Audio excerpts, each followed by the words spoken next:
l'Éternel, car il entend ma voix. Il a penché vers moi son oreille, et je le chanterai toute ma vie.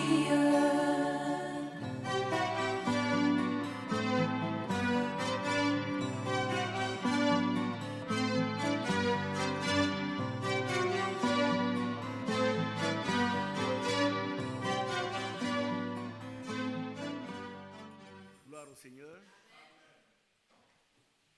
Je crois que nous comprenons ce que nous chantons. Et nous montre le chemin du ciel. Très bientôt, il viendra nous prendre. Alléluia. Nous allons nous tenir debout pour lire le premier passage. Nous lisons Psaume 60.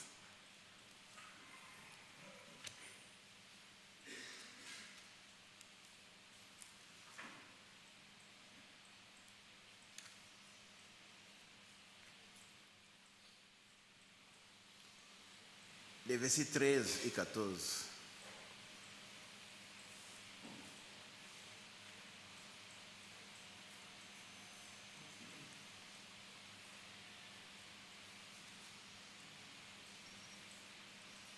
Donne-nous du secours contre la détresse.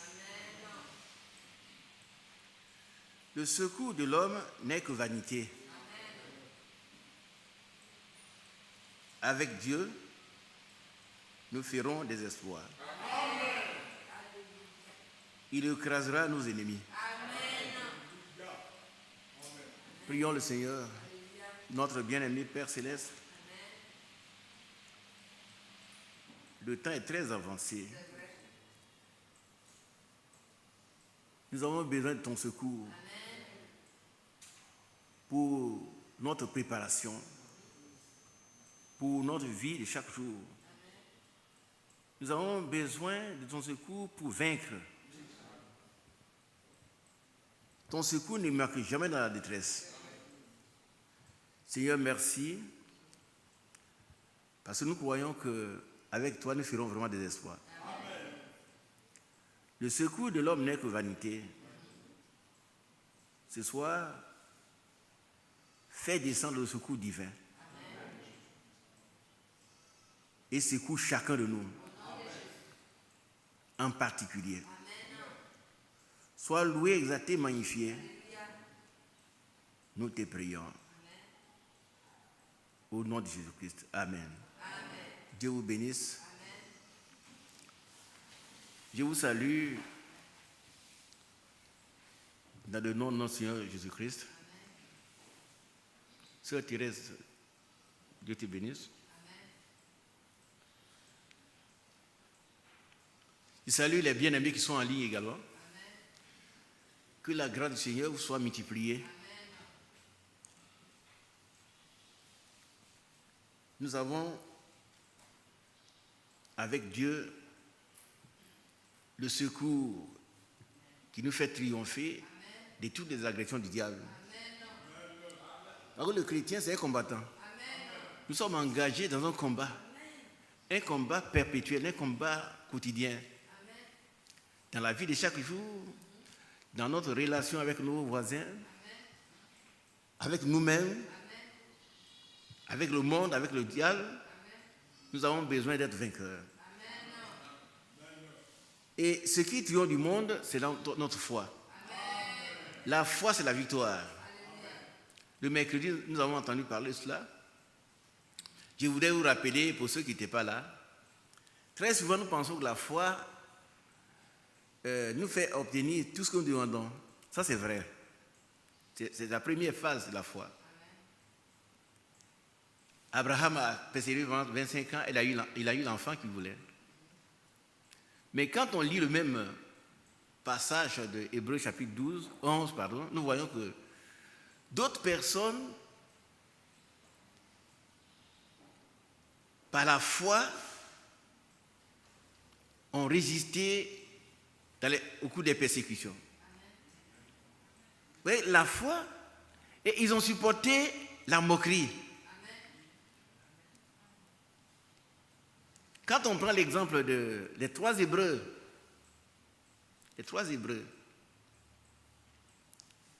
le roi est venu leur dire, mais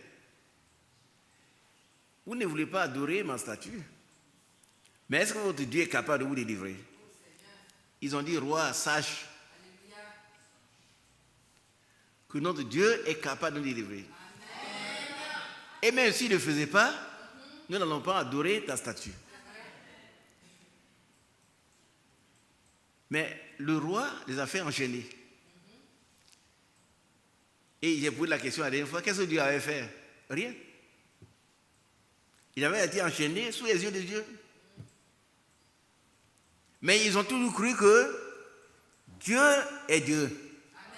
Amen. Et on les a transportés près de la fournaise. Là encore, Dieu n'a pas agi. Et on les a jetés dans la fournaise. Mais qu'est-ce qui s'est passé? Dieu les attendait à l'intérieur. Alléluia. Vous savez que très bientôt, la persécution va certainement commencer. Il va y avoir des persécutions, c'est sûr.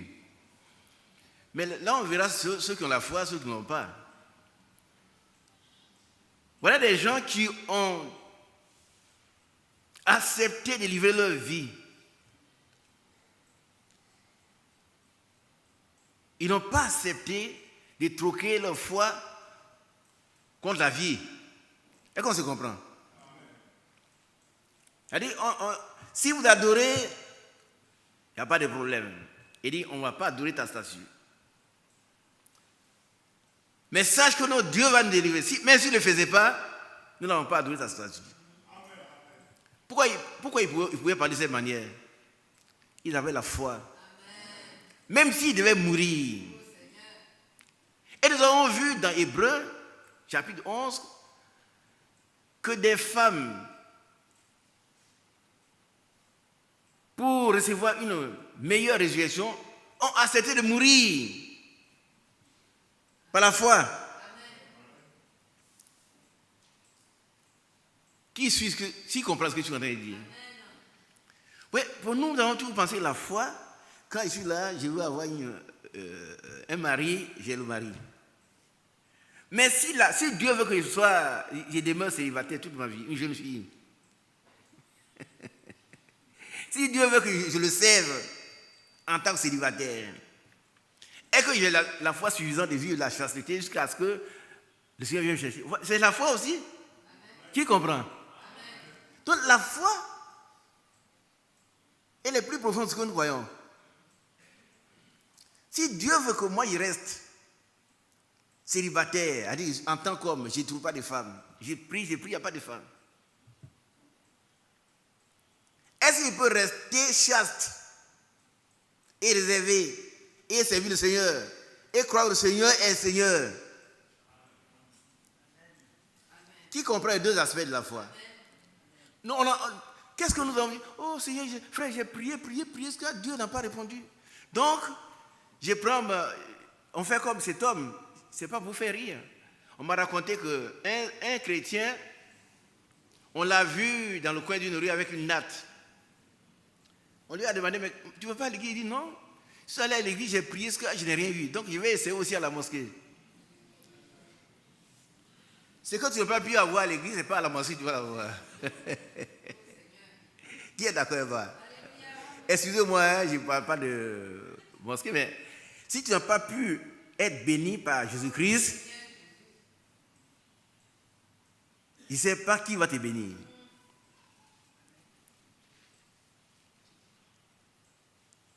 La vraie foi, c'est celle que nous avons, quelles que soient les situations,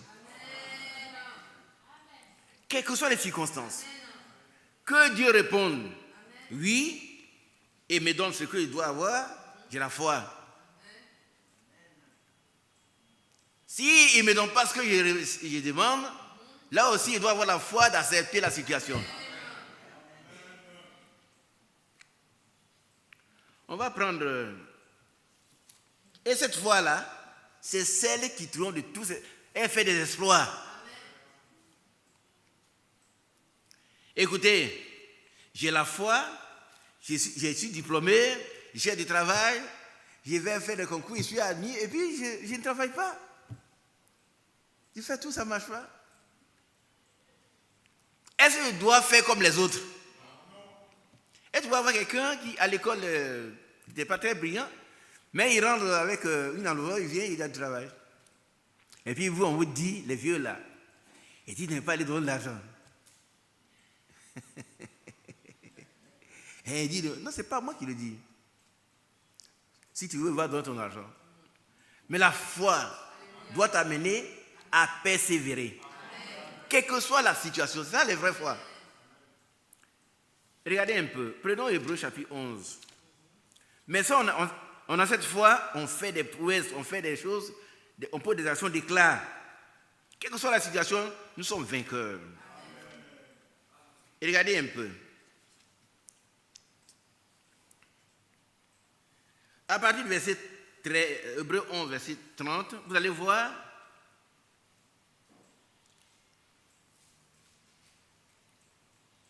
bon, ce qui précède aussi est très significatif, mais on en prend à partir du verset 30. Mon frère, il sait, je vais le désigner.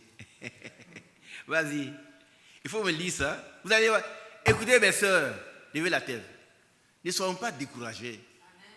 Attendons ce que Dieu a promis. Amen. Les promesses de Dieu sont oui et amen en Jésus-Christ. Alors, je voudrais vous montrer les deux aspects de la foi. C'est le premier aspect que nous connaissons tous. Oh, ça a marché. Et quand ça n'a pas marché, on dit qu'on n'a plus la foi.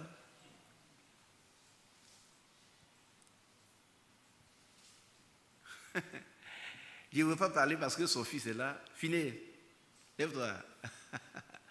Voilà le fils du frère Corentin. C'est notre jeune frère à nous. Ce n'est pas lui, hein, c'est son papa qui est notre frère, jeune frère. Lui, c'est notre fils. Tu restes debout. Reste debout. Voilà un monsieur qui a passé la licence plusieurs fois. Licencié S-lettres. Et puis un jour, il vient nous voir, il dit, frère Isaac, on va remercier le Seigneur. J'étais content, il dit, ah, frère est admis. Il dit, non, ça n'a pas encore marché cette fois-ci. Et puis il dit de remercier le Seigneur. Peut-être qu'il a oublié. C'est un enseignement pour nous. Il dit, Seigneur, frère, on va remercier le Seigneur. Il dit, moi, le frère a dit. Il dit, non, frère, ça n'a pas encore marché aujourd'hui. Ah! Il faut remercier le Seigneur parce que ça n'a pas marché. Qui comprend? Dieu te bénit, Finet. Suis l'exemple de ton papa. Quand ça marche, on dit merci Seigneur. Quand ça ne marche pas, qu'est-ce qu'on dit? Merci Seigneur. C'est la foi. Ce n'est pas le contraire. Hein? Oh, bon nombre de ceux qui se disent chrétiens, quand ça marche là, oh, Dieu est bon. Quand ça ne marche pas, Dieu n'est pas bon. Non. Dieu est toujours bon. Et il est Dieu, il est au ciel, il fait tout ce qu'il veut. Il faut comprendre ça. Il y a accepté cela. On va lire les deux aspects dans ce Hébreux chapitre 11. À partir du verset 30, vous allez voir, depuis le verset premier, mais je laisse tomber, vous connaissez tellement ça. À partir du verset 30, vous allez voir les deux groupes d'individus. Ils ont la foi tous. Certains ont été satisfaits. D'autres ont été satisfaits, mais de façon spirituelle.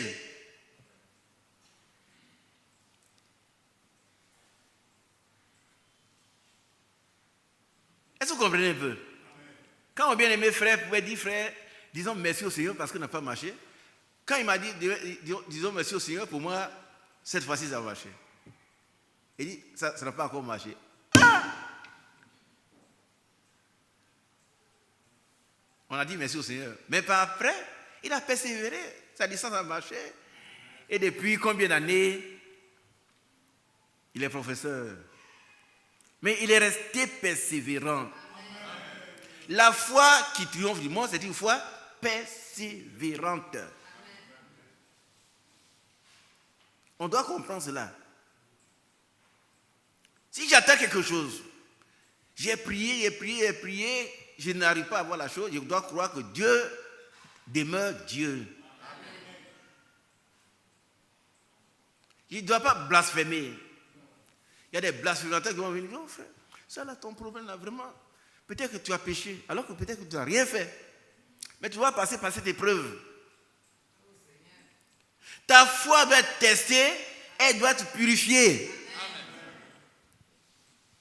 Par contre, la foi, notre foi, elle est plus précieuse que l'or. Or, l'or est périssable. Et pourtant, l'or, pour qu'il soit pur, il doit être purifié. Qui a bien compris cela? Notre foi qui doit être purifiée aussi. Amen. C'est quoi on dit qu'Abraham il est le père de la foi? Voilà quelqu'un qui attend 25 ans, Dieu lui donne un enfant. Et puis Dieu lui dit, prends cet enfant, va le tuer, va le brûler. Pourquoi il est parti, il a accepté? Pourquoi il a accepté, toi? Il a accepté parce qu'il avait la foi. Il avait la foi. La vraie foi. Il avait la vraie foi. Il dit, mais celui qui me l'a donné, s'il veut le prendre, il est capable de le ressusciter. Et bien s'il ne le ressuscitait pas, mais il est Dieu. Il faudrait que nous ayons cette foi-là. Cette foi persévérante qui triomphe du monde. Alors on va lire ce passage pour vous montrer un peu les deux aspects de la foi. Vous pouvez prier.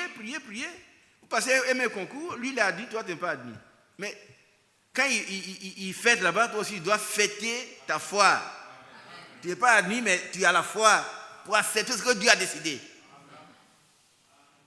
Amen. Lisons les deux. Allons-y à partir du verset 30.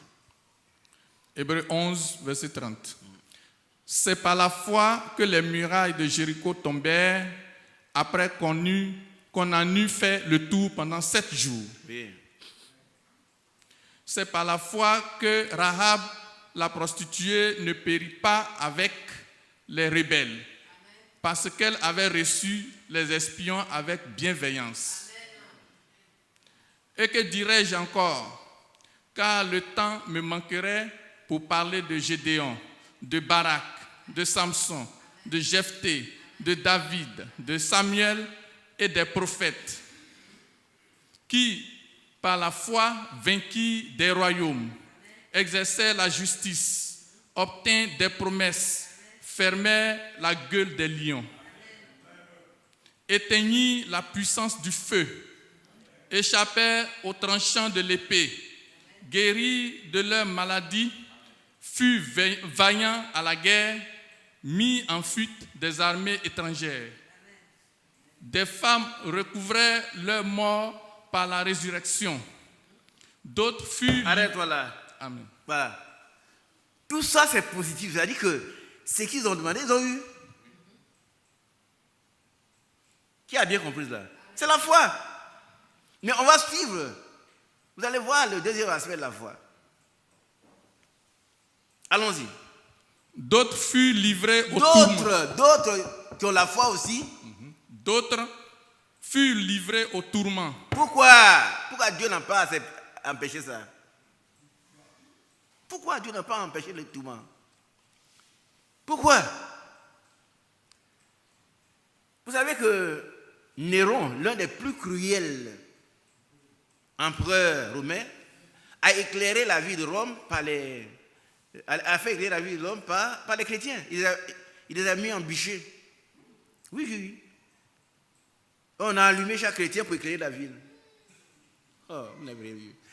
Et alors, pendant qu'il buvait son vin, il entend un grand cantique dans toute la ville de Rome. Qui chantait? C'était les chrétiens. Plein de fois. Ils ont rejeté l'offre de grâce que l'empereur leur a donnée. Tu renies le Seigneur? On te dit, ils ont dit non. Et puis, quand ils étaient en train de brûler, ils ont entendu un cantique dans toute la ville de Rome. Lui, il buvait et sa coupe est tombée. Il dit, mais il chante encore. Un chrétien qui a la foi, même les tourments, il chante. C'est important pour nous. Hein? On ne doit pas voir un chrétien en train de pleurer quelque part. Alors l'apôtre Paul dit, réjouissez-vous toujours dans le Seigneur, je ne veux pas réjouir. Mais on va lire la vie de l'apôtre, vous allez voir comment l'apôtre Paul a souffert. Mais Paul était plein de foi. Et il dit, l'apôtre Paul dit, ne perdons pas courage. Mais nous devons atteindre cette position de foi. Pour que nous soyons toujours joyeux. On ne doit pas voir un frère, il arrive, frère, je suis allé, ça n'a pas marché, et puis il est triste, c'est fini. Non. Il doit pouvoir dire merci à Dieu, comme mon bien-aimé frère l'a fait avec nous. Dis-moi aussi, ça n'a pas encore marché. Ça faisait peut-être combien de fois déjà. Mais nous, quelle attitude nous avons? Oh frère, tu n'as pas appris la nouvelle? Moi, Dieu ne m'aime pas. Il donne aux autres, moi, ils ne m'aiment pas. Quand j'ai prié, j'ai jeûné combien de jours? Ce n'est pas les jeunes qui vont donner quelque chose. Qui a bien compris? Alors, quand tu jeûnes que tu auras, tu peux jeûner combien de jours? Ce n'est pas ça qui va obliger Dieu à te donner. C'est Dieu qui donne gratuitement, quand il veut. Il donne selon son bon plaisir, quand il veut. Nous n'avons pas de comptes à demander à Dieu. Voilà toutes ces personnes, depuis le premier verset jusqu'à ceux au 30, ce qu'ils ont demandé, ils ont eu. Donc, ils se réjouissent. Oh, Dieu est bon. J'ai la foi. Mais les autres, d'autres ont expérimenté la deuxième partie de la foi. C'est-à-dire, quand on a demandé et on n'a pas eu, on ne perd pas la foi. Dieu nous donne la possibilité de garder la foi dans la détresse. Et c'est ça qui est important. Vous allez voir quelqu'un qui passe par des tribulations et puis vous allez le voir. Vous arrivez, je dis, oh, peut-être qu'il est caché. Vous allez voir. C'est lui qui va vous encourager, frère. Prions le Seigneur parce que ce n'est pas le Seigneur et le Seigneur. Voilà quelqu'un qui a la foi. Qui comprend le langage? Si vous ne comprenez pas, dites, moi je ne comprends pas ce que tu racontes. Bon, il y a toujours cru qu'on a la foi, on doit obtenir. Non. On a la foi, on doit demeurer dans la foi, quelle que soit la réponse de Dieu. Parce que Dieu est Dieu, on ne peut pas l'obliger. Frère Abraham est allé prier pour une femme qui était très malade. Et la femme, apparemment, a été rétablie. Quand il a tourné le dos, on lui apprend que la femme est morte. Et il dit, Seigneur, tu dois me rendre compte. Pourquoi cette femme est morte? Le Seigneur qui nous aime. Il dit, mon fils, va demander à la mère de cette femme-là. L'année dernière, elle s'est noyée. Elle s'était noyée. Pendant que son mari, ses enfants étaient dans une piscine en train de se laver, elle a disparu, on ne la voyait plus. Et puis on voit une ombre dans la piscine, on voit c'est elle. Elle était là-bas au fond. Ils sont allés la prendre. Et puis, on a réussi à la ramener à la vie. Amen. Le Seigneur a dit, mais pourquoi elle n'était pas morte à ce moment-là? Il te pose la question, pourquoi elle n'est pas morte? Il dit, Seigneur, je ne comprends pas. Va demander à sa mère. Amen. Il est allé demander à la mère, est-ce que votre fille avait fait une Noël l'année dernière? Oui, et il dit, oui, l'année dernière, c'était très grave. Mais on n'a pas, le Seigneur l'a sauvée. Elle n'est pas morte. Amen. Et le Seigneur lui dit, tu vois, elle n'était pas prête. Cette fois-ci, elle doit rentrer à la maison. Amen. Et il dit, Seigneur, pardonne-moi. Moi, je suis quoi? Pas qui est quoi, et puis je vais te poser des questions. Il était confus, mais Dieu lui a fait grâce. Amen. Et cette femme, on a fait des analyses, elle avait tout, c'était bon. Amen. Mais elle a dit à sa mère, je vais rentrer bientôt à la maison. Sa mère lui dit, mais quand tu seras guéri? Il dit, non, je rentre dans la maison céleste. Amen. Amen. Amen. Dieu, il fait ce qu'il veut. Amen.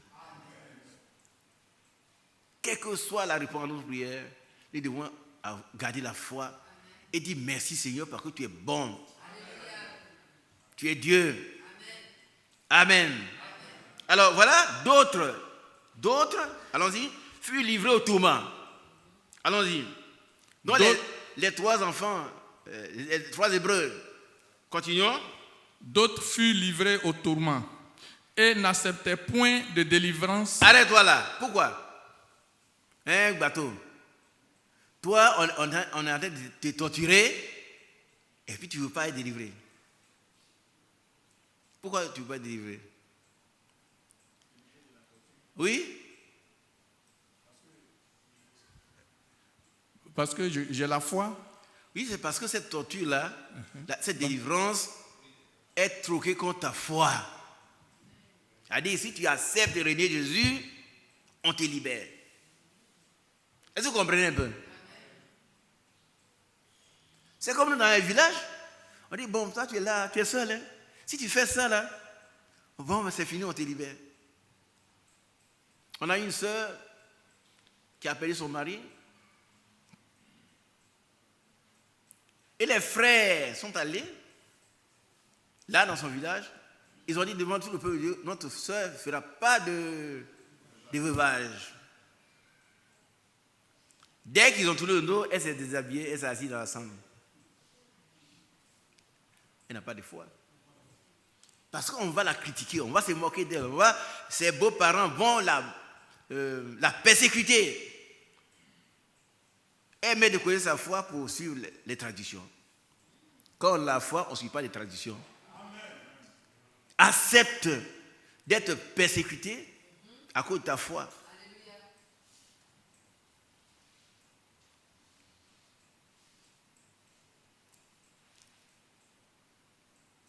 Rappelez-vous cet homme, ce prédicateur qui était là, en train de prêcher comme je suis en train de prêcher. Et puis des gens sont entrés dans l'église avec les calaches. On dit là, toi, c'est toi qui lis au tableau là. Tu dis quoi? On dit ici, non, bon. Tu dis la foi, mais voilà, ils ont tiré en l'air. Go, go, go, go. Celui qui veut être chrétien, il est mort. Ceux qui sont sages, vous pouvez sortir. Celui qui lit est le premier à sortir. On dit, il faut lire. Ah, il n'y a plus de lecteur. Hein? Tu dis quoi? Tu vas lire. Dieu te bénisse. Et ils sont sortis, puis il dit, mais voilà, tous ceux qui sont sages là, sortez, sinon ceux qui sont chrétiens, on les tue. Ils sont sortis, il restait le pasteur. On dit, mais toi, on va te tuer. Il dit, non, tuez-moi. Je ne peux pas dire une chose et son contraire. Amen. Je donne ma vie sur Seigneur une fois pour toutes. Ils ont dépouillé leur calage et dit, voilà, nous sommes des chrétiens, nous aussi. Tu as perdu tout ton temps à prêcher à ces incrédules.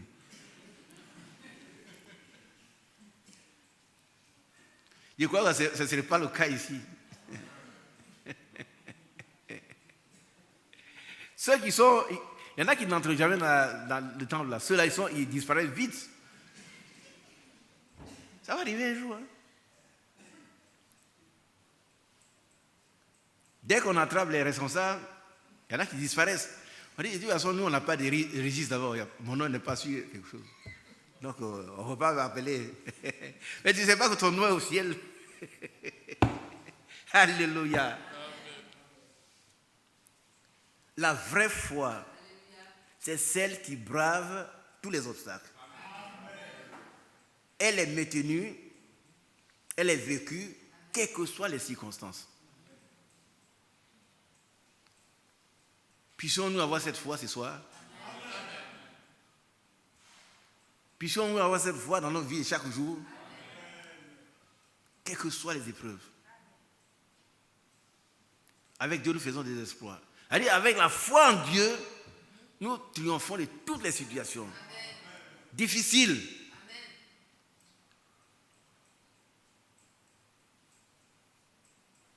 Vous savez qu'il n'y a pas de débit chrétien. Il y a des faux et puis il y a des vrais. Voilà donc, allons-y mon frère. On reprend d'autres. D'autres furent livrés au tourment et n'acceptaient point de délivrance afin d'obtenir une meilleure résurrection. Voilà. Parce que si ces femmes acceptent la délivrance, elles vont perdre leur foi. On dit, mais toi, tu veux être chrétienne ou on te tue? Elle dit, je suis chrétienne. Et puis on la tue. Et toi qui suis là, et toi tu... Et puis on les a tués. Dans l'église du silence, persécutée pour le Seigneur. Qui a lu ça? Ouais, frère Borso a lu. Qui a lu aussi? Vous ne disiez pas beaucoup. Dans ce livre-là, ce livre raconte l'histoire des chrétiens persécutés à Rome pour leur foi. Aujourd'hui, là, on peut... Moi, je viens de Cocody, il y en a qui viennent d'Abobo, il y en a qui viennent de Port-Boué. On peut circuler librement où on veut, venir à l'église. Avant, ce n'était pas comme ça. Hein? Tu veux suivre vite ta foi, on te jette au lion et te broie en un clin d'œil. Oui, ils laissaient les lions dans les arènes. Comment on appelle ça? Hein? Les arènes. Oui, mais vous prendre le nom de... le palais des sports, là. Le Colisée. Ils ont reproduit ça exactement là. Hein? Ici, vous allez voir à Lyon, l'endroit où les chrétiens ont été tués. Ouais, je suis allé là-bas, j'ai vu comment ils ont été tués, persécutés. Mais les vrais chrétiens ont accepté de mourir pour recevoir une meilleure résurrection. La foi, là, elle n'est pas collective. Hein? C'est-à-dire, toi, ton frère peut régner la foi. Toi, tu gardes la foi. Parce que la résurrection sera individuelle. Tous se ressusciteront, mais chacun à son rang. Alors, à ce moment-là, il y avait un prince. Un prince qui a cru. Alors, les officiers ont dit, mais toi, tu es un prince. Tu suis ces fanatiques. Nous, on nous traite de fanatiques, on nous traite de toqués. Des fous. Comment une jeune fille, elle est là, elle ne cherche pas de garçon. Et puis elle attend jusqu'à ce qu'elle va se marier d'abord. Et s'il n'y a pas de mari? J'ai entendu dire, dans son ventre, là, il y a les enfants crient. Mais quand elle n'est pas mariée, chez eux, on ne se marie pas. Par contre, se marier, c'est le monde là, c'est chercher les garçons. Chez vous, on ne se marie pas. Tu vas rester vieille. Mais si tu n'as pas de foi, tu vas écouter ces gens-là et puis tomber dans le péché, vivre dans le péché. Mais si Dieu te dit de rester vierge, tu le restes jusqu'à la fin. Si tu as la foi. Si tu as la foi. Est-ce qu'on se comprend? Oh, il y a des jeunes filles qui sont là à dire, frère, c'est pas nous. Je ne prophétise pas. Je n'ai pas que telle sœur va rester, non. Voilà. Et puis le jeune homme, ils ont voulu le séduire. Il dit, mais toi, tu es un noble. Tu es un noble. Tu ne vas pas suivre les gens pour mourir. Quel Dieu? Hein? Jésus, là, c'est un jour que les gens ont tué. À cause de ça, tu vas mourir. Renie ta foi. Il s'appelle Polio. Le jeune Polio, c'est un prince. Il a dit, je mourrai pour le Seigneur Jésus-Christ. On l'a jeté au lion. Il est devenu un petit bourre, comme ils l'ont broyé. Parce que les lions, on les enfame. On les enferme pendant des jours, ils ne mangent pas. Il faut mieux manger les chrétiens. Ce qui était pour lui est devenu une pincée de poussière. Ils ont broyé ses os et tout. On a dit, qui va suivre maintenant? Et puis le Marcellus, l'un des officiers qui essayait de dissuader Paul, lui aussi il s'est déshabillé et dit, moi aussi je suis chrétien. Amen. On l'a jeté immédiatement au lion, ils l'ont broyé. Bien aimé, nos dévanciers ont scellé Leur foi de leur sang. Leur témoignage de leur sang. Ne vous admirez pas. Nous sommes en train de faire des petites palabres, mais la vraie foi, les vraies palabres, c'est contre l'ennemi. Ce n'est pas contre un frère, ni une chose. C'est contre le diable, contre les démons. Et c'est là que nous faisons des espoirs. Quand nous résistons aux épreuves, résistons aux démons, au diable, nous avons la victoire. Amen. Même lorsqu'on n'a pas reçu ce qu'on demande, on dit merci à Dieu. D'autres furent livrés au tourment et n'acceptaient point de délivrance afin d'obtenir une meilleure résurrection. Là encore, le diable va dire, est-ce que tu es sûr que tu vas ressusciter? Il faut fuir, puis c'est fini. Mais ils ont dit non, Jésus l'a promis, je le crois. Amen. Êtes-vous d'accord? Est-ce que nous voulons avoir cette foi-là qui triomphe du monde? C'est la victoire qui triomphe du monde. Alors, continuons la lecture. D'autres subirent les moqueries et le fouet, les chaînes et la prison. Voilà les moqueries. Combien de frères et de sœurs ne quittent pas l'assemblée à cause des moqueries? Toi, dans ton église, là. Oh, les sœurs, là, on ne met pas de chaînes. C'est fini, hein, viens plus. Quand on te voit, on dirait que tu es un garçon. Quand on vous voit, vos sœurs viennent des garçons. Les Jésus seuls, là. Vous le savez, les garçons. Au début, ces messages, c'était tellement dur. Un jour, mon épouse, je lui avais acheté des perles avant la foi. Et puis un jour, elle dit, chérie, elle a porté, c'est joli. Elle dit, d'accord, c'est joli, mais si tu portes ça, que tu t'en vas, que tu meurs, tu vas à l'enfer. Elle a enlevé. Elle a enlevé. Mais on a donné ça cadeau, je ne sais même pas que c'est devenu. Il faut mettre ça. On dit, vos femmes, là, on dirait des garçons. Il dit, ma femme, je suis ton mari, moi, je sais que tu es femme. Ça ne te suffit pas. Qui est d'accord, les soeurs? Moi, je sais que mon épouse est femme, c'est tout. Où est votre problème là? À cause de ces moqueries-là, on quitte la foi. Hein? C'est quelle église ça? Hein? On ne se soigne pas. Ce n'est pas vrai. Ce qui appelle se soigner, il faut aller voir les marabouts, il faut aller voir les féticheurs, il faut aller voir les charlatans. On a une sœur, une brave sœur, qui a reçu un bon témoignage. Elle a gardé la foi jusqu'à ce qu'elle rende l'âme. Je suis témoin de ce que je dis avec vous. Elle était malade, elle était infirmière. Toutes les femmes rendaient bon témoin. Vous savez que les femmes infirmières, elles n'aiment pas les autres femmes. Hein?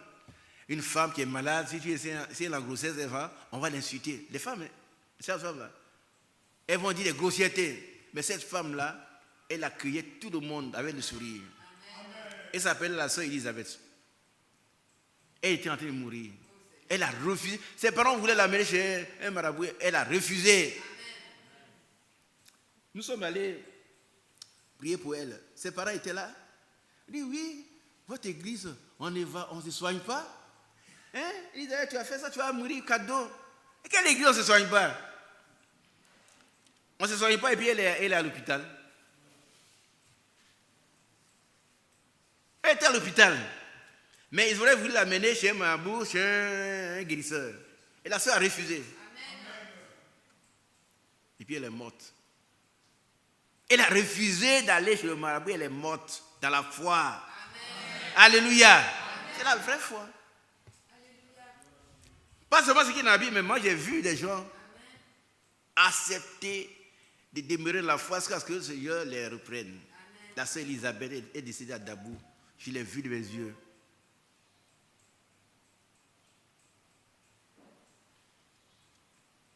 Mais les lapins n'ont pas de foi.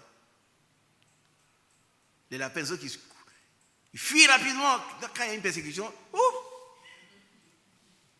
Oh, moi, c'est Guato qui m'a invité un jour, je suis allé, mais je ne suis pas. je ne suis pas un pratiquant.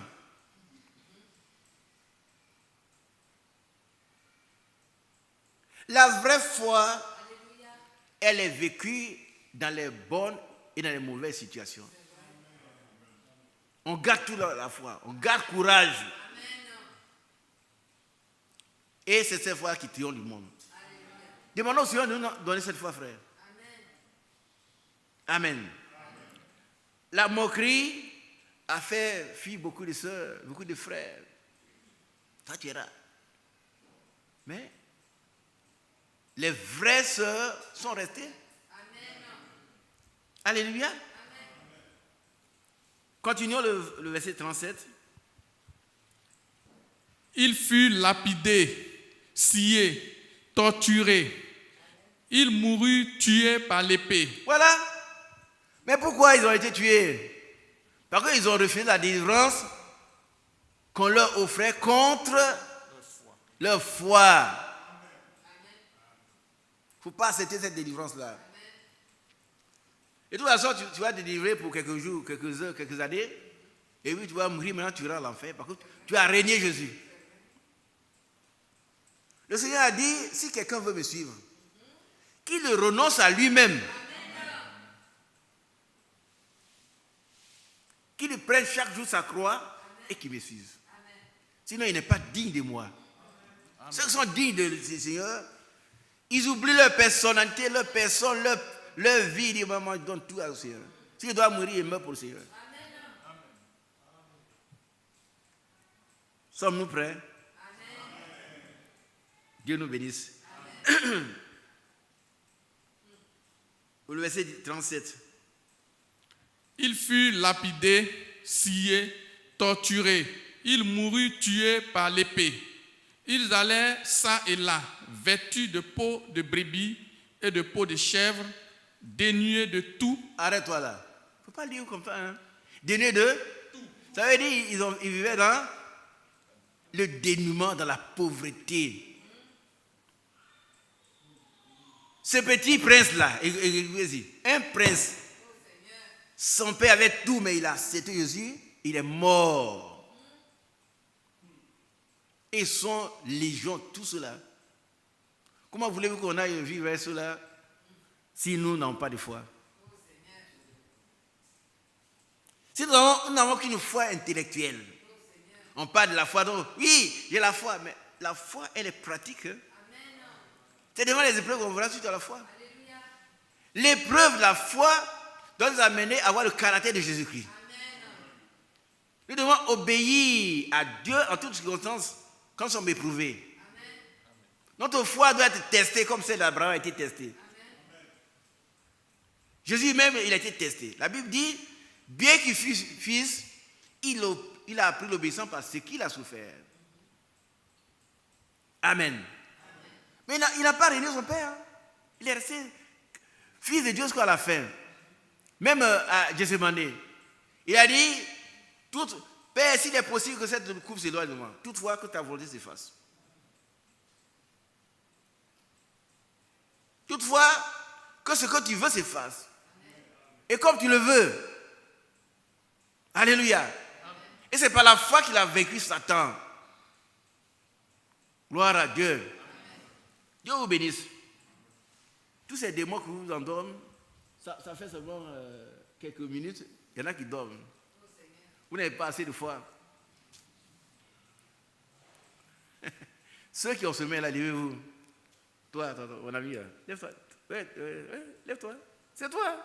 Non, lui. Ah. Dieu vous bénisse. Est-ce que vous comprenez un peu les deux aspects de la foi? Il faut avoir les deux. Quand ça va, on a la foi. Quand ça ne va pas, on a la foi. Amen. Amen. Je vais vous lire un passage, un témoignage de frère Branham, et puis on arrête. C'est pas s'il y a mon livre. Voilà. Je ne sais pas si vous pouvez avoir ça, si vous pouvez avoir cette brochure-là. Nous ne l'avons pas ici. C'est la rédemption dans sa totalité et dans la joie. Maintenant, écoutez-moi bien sûr, on est terminé. Hein? Et puis, vous allez laisser le temps, vous allez prier. Amen.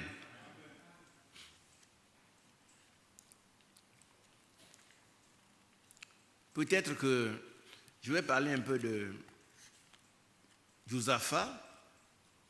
Je vais lier ça à la fois.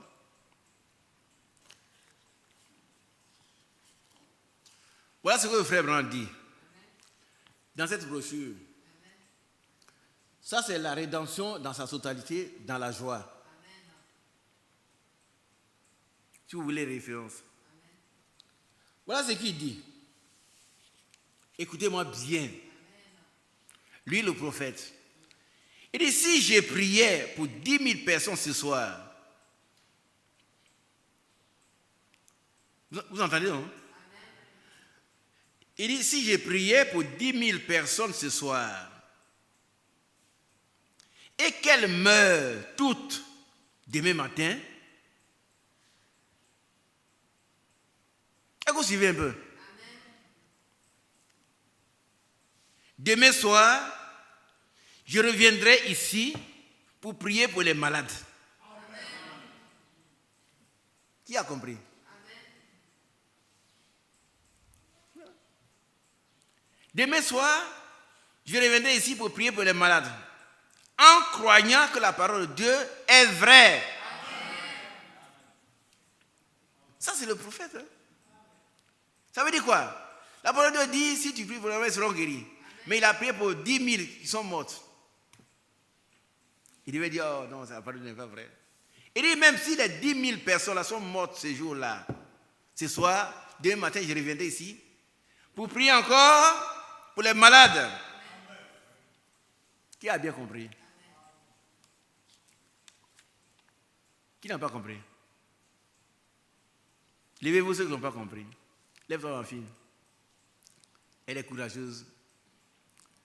Ah, celui qui dort là, celui qui est doux. Il faut lui expliquer. Et lui doit t'asseoir. Moi, je suis instituteur. Vas-y. Il faut lui expliquer, puis tu dois t'asseoir. Alléluia. Parle fort. Hein? Il dit, s'il prie pour 10 000 personnes ce soir, et que le lendemain, demain matin, les 10 000 meurent, il reviendra demain soir encore pour prier pour les malades. Ça veut dire qu'il n'est pas découragé du fait que les 10 000 personnes sont mortes. Il va toujours continuer de prier tout en croyant que Dieu est Dieu. Et que Dieu est Dieu. Oui, mais ça veut dire quoi? Que qu'il est fidèle à sa parole. Oui, mais ça veut dire quoi? Il prie pour les malades. Dieu est fidèle. Voilà. Ça veut dire Dieu guérit les malades. Voilà, qui guérit les malades. Mais nous, on va dire, on a prié pour... Moi, je ne suis pas guéri, donc Dieu... Non. Non. Écoute, assois ton frère, c'est bien. Dieu te bénisse. Alors, je termine, je connais le frère Branham. Il dit, si j'étais en train de mourir,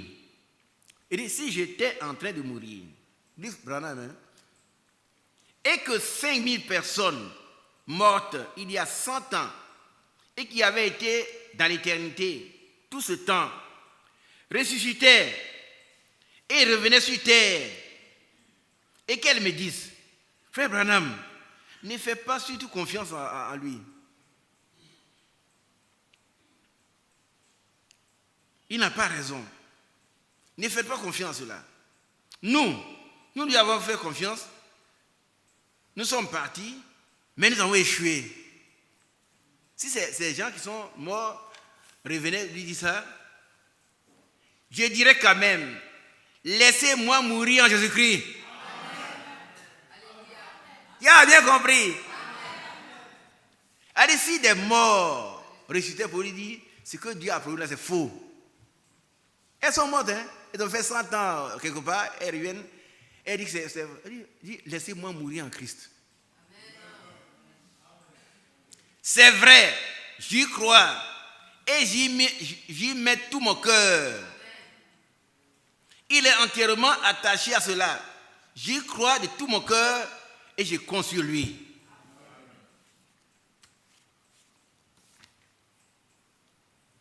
Dieu vous bénisse. Qui est prêt à mettre toute sa confiance au Seigneur, quelles que soient les situations. C'est ça la foi. Cette vraie foi qui triomphe du monde. Que Dieu vous bénisse.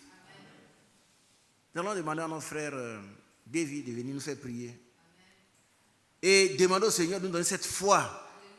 Cette foi à toute épreuve. Quand ça va bien, on a la foi. Quand ça ne va pas, on a la foi. Et Dieu nous donne cette foi pour pouvoir triompher de toutes les situations. Disons toujours merci au Seigneur. Même quand on n'a pas obtenu ce que nous croyons, nous prétendons. Disons merci au Seigneur parce qu'il nous donne la foi pour vaincre. Alléluia. Que Dieu vous bénisse. Au nom de Jésus-Christ. Amen.